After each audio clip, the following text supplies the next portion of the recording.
দেখো x 4 minus 7x square plus 12, এটা এখানে ভাঙিয়েছি x square whole square minus এই 12কে ভাঙালাম, 6 দুগুণে 12, 3 দুগুণে 6, 2 দুগুণে 4 আর 3 7 হয়, এই 7-এর বদলে 4 আর 3 যোগ করেছি, এক্স স্কোয়ারে গুণ করেছি প্লাস 12।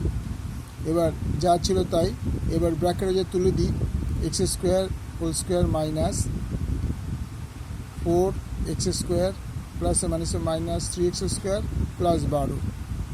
এবার এটাকে আমরা গুণ করে বসিয়ে দিলাম x to the power 4 minus 4x minus plus 12।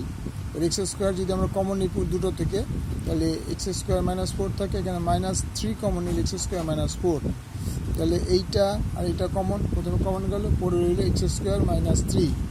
তাহলে এটাকে স্কোয়ার হোল স্কোয়ার করা হলো, 4কে 2 হোল স্কোয়ার, তাহলে স্কোয়ার মানে B square form, A plus B A minus B, আর এটা কিছু করা যায় না কারণ 3কে ভাঙানো যাবে না, সেই জন্য এইটুকু আনসার। Okay, thank you.